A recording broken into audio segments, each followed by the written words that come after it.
How did you get in? You weren't well. Not well? You'd fallen over. I got you back on your feet and brought you home. Where was I? In the high street. You must have been out shopping, I suppose, or it's occurred to me since you might have been meeting someone for lunch. I remember the pub. Anyway, Helen, listen. Children helped me. What? The children. Well, no, not the children. Some children. They helped me get you back on your feet. What was I doing? You banged your head and fallen over. Just took a tumble. My clothes? Yes. I had to change you, if I can put it like that. You've had a bit of an accident. Oh my God. I found the dress hanging up. I think it's clean. Jesus Christ. Oh, please don't blaspheme. I didn't touch any of your under things. It was all very respectful. I need a drink. Almost felt like being an undertaker changing you when you were unconscious. So still. I looked up your name. What? Your name. You see, there was a woman in ancient times called Helen, and off her face launched 1,000 ships. I looked it up on the internet. You don't have a PC at the hostel, do you? Well, no, I used the one in the library. Well, I'm there so often. How did you know my address? Pardon? How did you know my address? To get me home, you and these kids you found. Well, Helen of Troy was the daughter of Zeus. Apparently no one's quite sure where their name derives, or where it comes from. At first I thought children were kind, but then they started to tease me. Yes, Helen? Have you been following me? What do you mean? You know exactly what I mean, you weird little... No! Not as such. I was walking around once and, well, after blessings it was, and I saw you walking away. I felt you looked rather unhappy, which was odd because you always look so serene and radiant at blessings. No, you're not supposed to be following people anymore, Paul. The only reason the judge lets you attend blessing after... Well, I'm sorry! But in a sense it was fortuitous, you see. Because, well, I have something I want to say to you, to tell you. And, well, it was just pure serendipity. Serendipity? Yes. Yes, it means to find something fortunate when looking for something else.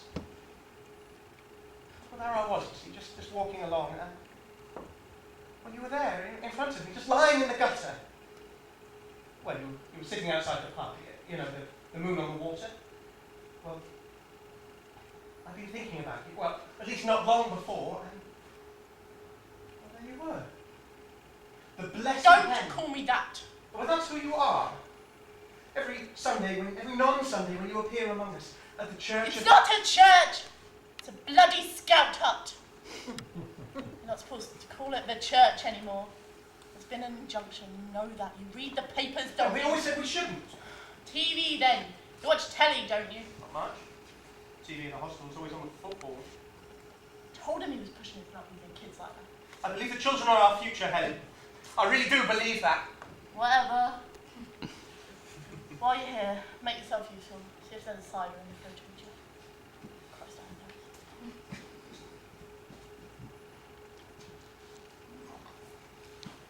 know. Are you tired? Oh! No. It's just sort of, you speak rather differently to how you do when you appear at blessings. I'm hungover. Anyway, I'm an actress. The Helen you see at Blessings is just a character. We've been through this enough times. The bastard hasn't paid me. Oh, please don't talk about him like that. It's all just a misunderstanding, like with the lighting people. I know that, in a literal sense, you're doing a job of work, so to speak, when you appear at blessings. But when I see you in your robes and the lights and the children carrying your train and the tambourines and the music, well, I just can't help but believing. It's called faith. You can have faith. You won't see me again. I'm buggered if I'm doing it for nothing. What a little weird shit. Anyway, what did you come here to say? Oh God, you're not any better, are you? I really do love you, Helen. Paul, we've been through this the last time when you were writing those... I sworn a vow! I have sworn a vow on the sacred text of the Church of Oh, Living your on... counsellor was very patient, and I was patient. And we sat down and we went through the last letter. All 21 pages. 15! Of it. Well, it was under 20. That's my thought. Why did you put yourself through this? Because I love you. I'll always love you, on my honour. But I don't love you, Paul. I never could. You live in a hostel. You've never had a job. You're on probation. And Paul, you smell. Why don't you ever wash? Showers at the hostel aren't very nice. You get bullies hanging around there. What do you think of me if you can imagine I could be interested in a deranged... I'm not deranged! I have strong opinions on certain topics, but nothing has ever been said. No one has ever said anything to me. All right, calm down. Don't tell me to calm down. I hate it when people tell me to do that. It's okay. I helped you. I picked you up and brought you home. I know it. I'm grateful for that. I just want to help you. It's not deranged to want to help someone get better. Why do you think I was lying in the street for? I don't know. Perhaps you were meeting someone for lunch and you got tired or something. I mean, as a successful actress, people like you meet for lunch. I've read about it in magazines. And people fall over all the time. Accidents happen. I passed out because I was drunk. All the money I get from what's-his-face goes straight on booze. The only time I'm sober is a Saturday night. So I know I have to go through the bleeding, bloody, blessing shit on a Sunday afternoon. And then when he pays me, if he pays me, I go straight down the pub and get off my face. Do you know how many bars I've been banned from? That's what I'm saying. I can help you. You can't help me. I don't want your help. My bloody hangover's getting worse, and this cider's making me sick. I think I just want you to leave. What if I changed? Your socks, yes, please. If I got a job and a flat and took more care. Would you ever think about going out with me? Look, for the 100th time, you're just not my type. Well, not good enough for you, is that it? Yes, I suppose so. Or it's more that my taste in men mirrors my taste in alcohol. Freely available and a bit rough. So difficult being a proper man. Like women like it. So I don't understand. Try being a woman in your next life, sunshine. Go away and die, and come back as a woman with fatal weakness for charming bastards. No, he tries it on with me all the time. Who does? Your chief operating officer. He is the chief executive officer of the Church of Living on your tip-top toe, and he is under a lot of strain. All the lies in the press.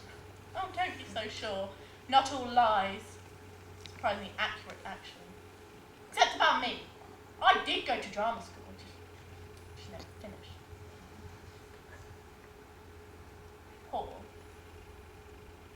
Paul. Yes? Tell you what. I will go out with you. If you change a few things about your lifestyle, personality, physique. Such as? Well, get yourself a pair of piercing dark eyes, an air of mystery, an arrogant streak, and a devastating sense of exactly when the right time to start your seducing. I don't like this. And your touch, Paul. Your touch. Do you know the best lover I ever had? He was a pickpocket, Paul.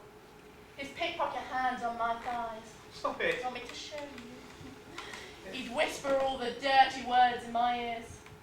When he was drinking, he could be rough. But I adored him, Paul. He was my religion, and I worshipped at the altar of his big, beautiful... Stop it! Stop this filth! Jesus, Paul. Jesus. I'm sorry, just... Perhaps you're right. Right. Yes. Right about what? Jesus, Paul.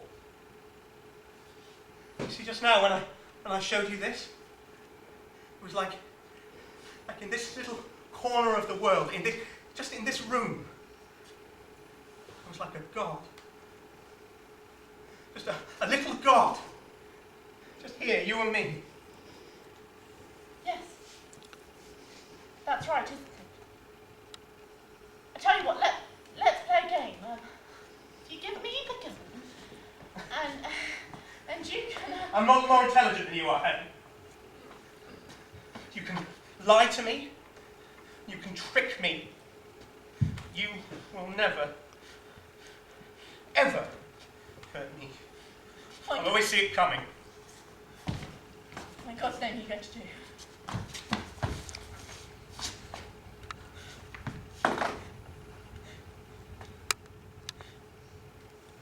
Planned all this, didn't you? You did, didn't you?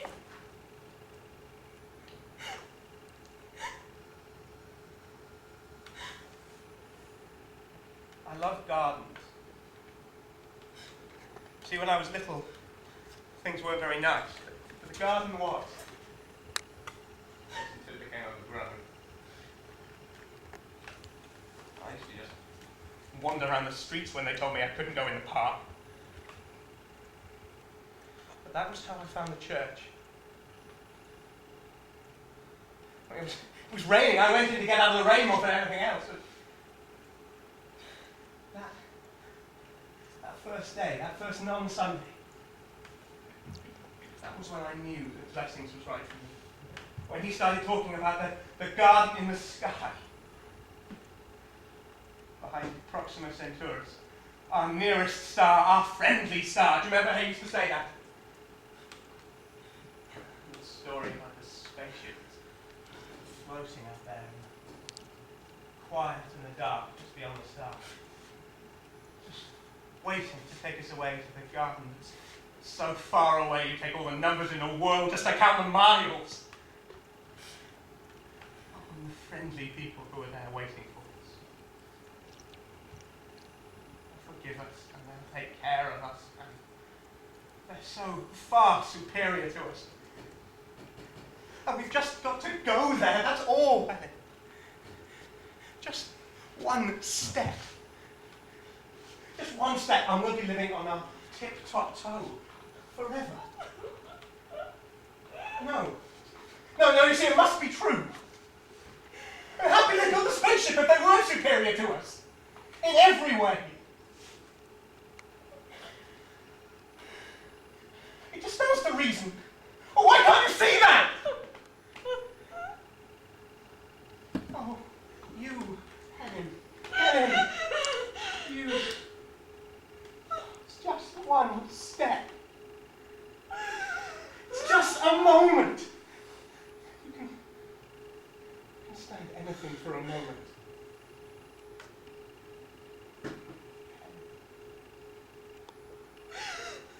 Helen, I promise you, seriously,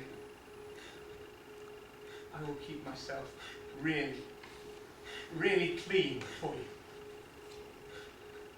So will you. Mind and body. Body and mind.